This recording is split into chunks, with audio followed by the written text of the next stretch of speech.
Hi! Today I'm going to show you how to use Overdrive to download audiobooks from the Rapid City Public Library's digital collection. Feel free to pause this video at any time so that you can follow along step by step.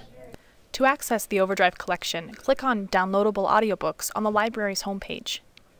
You'll see a page that gives a rough overview of this service, as well as links to more information about Overdrive. To continue on to the collection, click on the graphic either at the bottom or on the top of the page. The homepage for the Overdrive catalog displays random books from a variety of different categories. You can see what books will play on your iPod, new releases, most downloaded, latest returned, and lost in the e-stacks. Complete lists of these categories can be pulled up, but we can also search for something specific. I want to see the new Sherlock Holmes movie, but I also want to brush up on the stories, so I'll look for that. The results page shows the title, author, rating, format, a summary excerpt, and the different devices the download is compatible with. I want something that will play on the family iPod, so I'll click the first one. On the items page, I can see if this book is available or not, if it's an abridged or unabridged version, who's reading it, how long it is, and all sorts of other information to help me decide if this is what I want. If I were already signed in, I'd also be able to rate this title, assuming I'd already listened to it. When I look at the icons next to Plays On, I can see what devices this title will work with. Mac and MP3 are both grayed out, so this title won't work on those devices. Now that I've seen all of this information, I know that I want this title, so I'll click Add to Cart. This brings up a page showing the current contents of my cart. It's a lot like shopping online. From here, I can go back to browsing the digital collection, remove items from my cart, or proceed to the checkout to download the titles. Since I've downloaded audiobooks before, Overdrive has saved my login information. Usually, you can tell your browser not to save your logon information if you so choose. Overdrive automatically checks books back in, so you don't have to worry about overdue fees. Your password is the same as when you log in to use any library service. Your last name, all lowercase. On this next screen, you'll be able to choose how long you would like to check out this title.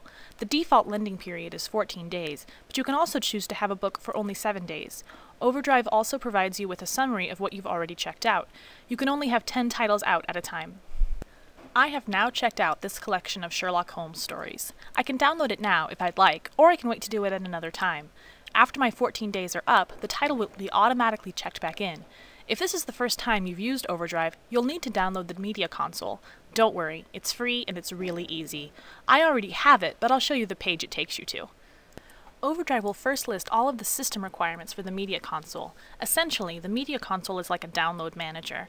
It's just a utility to manage your downloads from Overdrive, and it serves as an intermediary when transferring titles to a device. To continue to the download page, click on the very first link. This takes you to the page where you can actually download the Media Console. If you've ever downloaded a utility from the internet before, it will look very familiar. Let's go back to that audiobook. When you're ready to download the title you've checked out, just click Download. Overdrive will take over, in a sense. What I mean is, the Media Console should start and pop up a window that will begin the actual download process. In my experience, it's best not to change the file path. Just click OK. It may take a moment, but Overdrive will next pop up a window displaying the different parts that make up the title you're going to download. You can download all of the parts at once, or select one or more parts to download at a time. Once you've made your selection, click OK. You can see at the bottom of the utility that the Media Console has started downloading Part 1. It also displays a progress bar. This takes a bit of time, so I'm going to speed it along with the magic of video. But first, I'm going to delete the older title from my console. It's already checked itself back in, so this is just a bit of housekeeping on my end.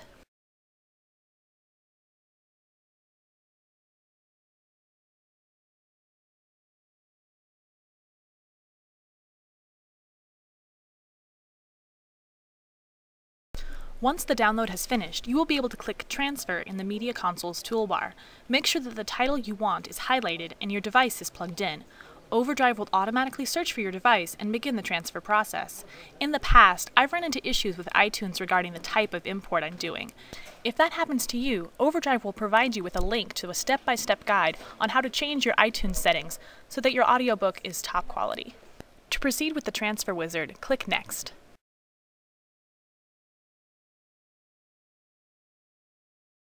Just like when you downloaded the title, the transfer wizard will ask you which parts you want to transfer.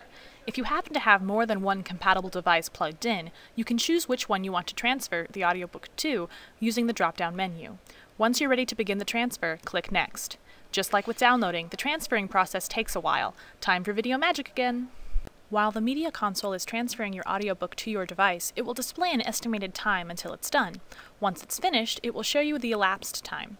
Click Finish to exit the transfer wizard. Since I transferred my audiobook to the family iPod, I'm going to open up iTunes to see it there.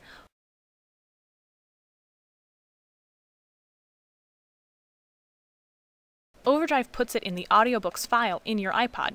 There they are! And that's all there is to downloading an audiobook from the Rapid City Public Library's digital collection. Like any library service, feel free to contact the Public Services staff if you have any problems. Have fun and happy listening!